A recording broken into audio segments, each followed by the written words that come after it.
Masih kayak begini, situasi COVID, main musik tidak laku, job sepi.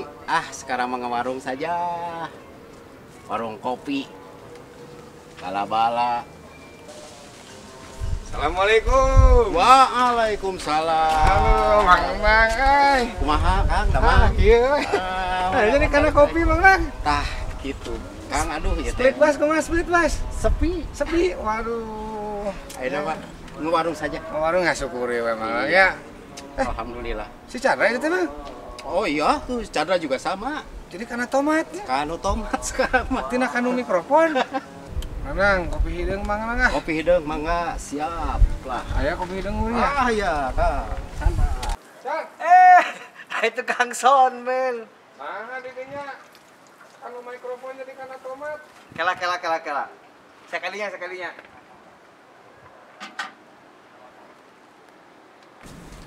Bisa. Aduh, tukang Son, men.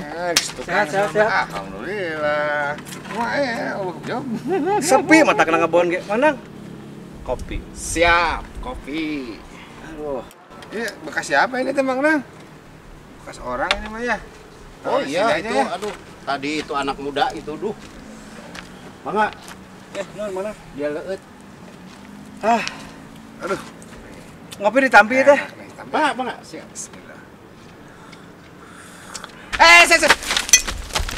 Naonnya? Ada nih. Itu ada anjing, itu Mana anjing? itu udah nggak ada ya. Itu anjing siapa itu? Aduh, enggak, tapi itulah. Assalamualaikum. Waalaikumsalam. Aduh, Calik. Aduh. Wah, menang kasih air menang. aduh, Jadi non. saya ikutan capek ini teh. Iya, aduh, saya kaget. Digegel itu, nggak? aduh. Enggak, tapi si ininya nempel, moncongnya, aduh, Basah kena. basah.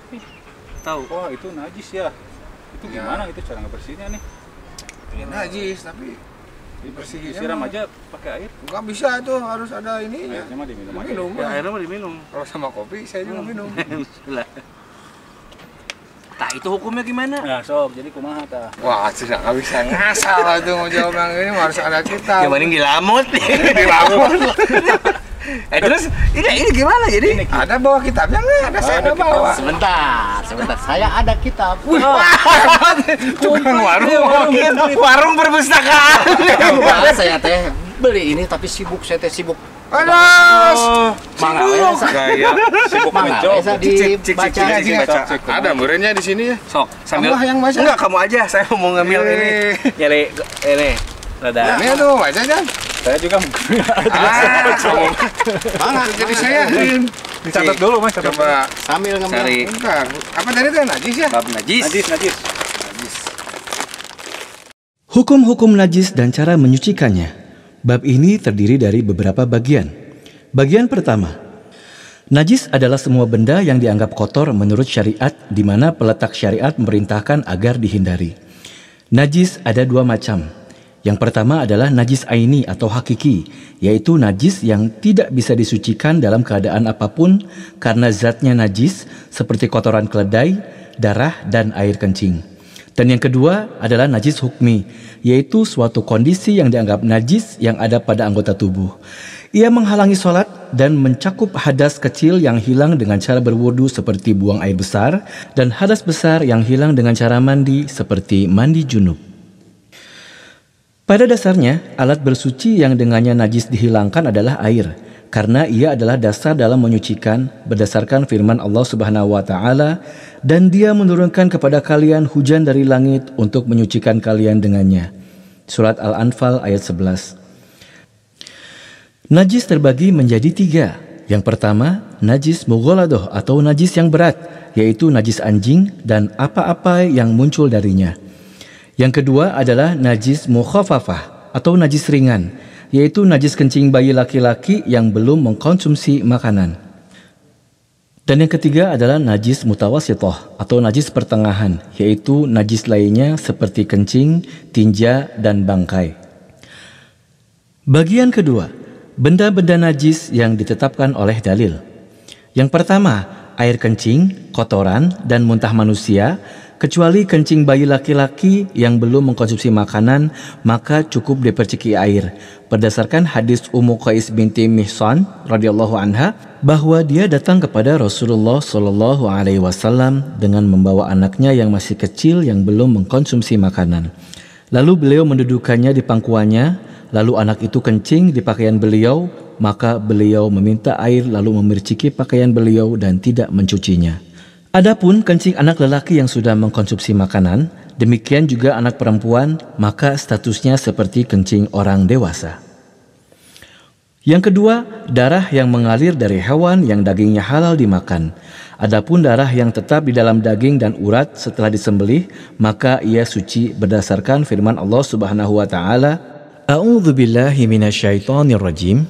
Katakanlah, tidak kudapati di dalam apa yang diwahyukan kepadaku sesuatu yang diharamkan memakannya bagi yang ingin memakannya, kecuali daging hewan yang mati atau bangkai, darah yang mengalir, daging babi, karena semua itu kotor. Surat Al-An'am ayat 145. Darah di sini adalah darah yang mengucur dan mengalir. Yang ketiga, kencing dan kotoran hewan yang tidak dimakan dagingnya, seperti kucing dan tikus. Yang keempat, bangkai, yaitu hewan yang mati secara wajar tanpa disembelih secara syar'i. Berdasarkan firman Allah Subhanahu wa taala dalam surat Al-An'am ayat 145, katakanlah, tidak kudapati di dalam apa yang diwahyukan kepadaku sesuatu yang diharamkan memakannya bagi yang ingin memakannya, kecuali daging hewan yang mati atau bangkai. Dikecualikan darinya bangkai ikan, belalang, dan hewan yang tidak memiliki darah yang mengalir, karena sesungguhnya ia suci. Yang kelima, air madhi, yaitu air bening encer dan lengket yang keluar saat bercumbu atau memikirkan hubungan suami istri, tidak disertai dengan syahwat, tidak memancar, dan tidak melemaskan tubuh. Terkadang seseorang tidak merasakan keluarnya. Ia najis berdasarkan hadis Nabi SAW kepada Ali bin Abi Thalib. Berwudulah dan basuhlah kemaluanmu. Yakni dari mazi, dia tidak diperintahkan untuk mandi berkenaan dengan keluarnya mazi untuk memudahkan kesulitannya, karena hal ini termasuk sesuatu yang sulit dihindari. Yang keenam adalah wadi, air bening kental yang keluar sesudah kencing.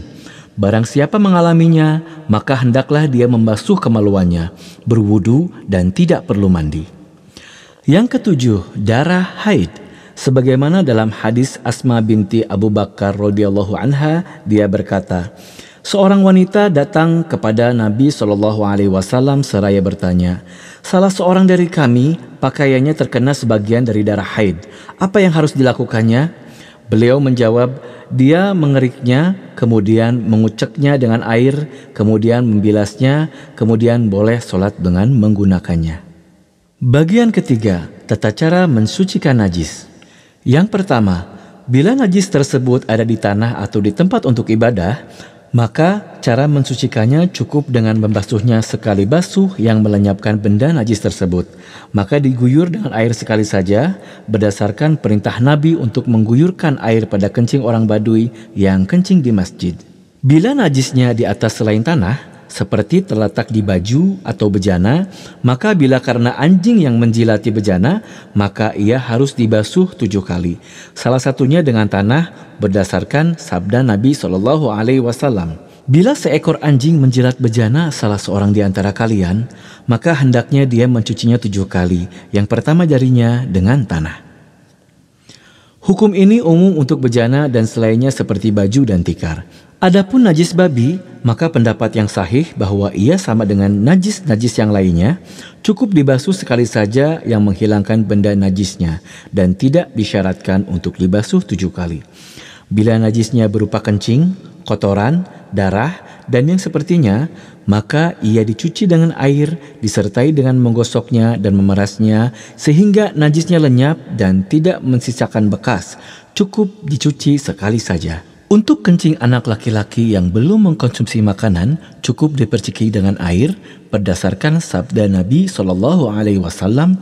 Kencing anak perempuan dibasuh, sedangkan kencing anak laki-laki diperciki.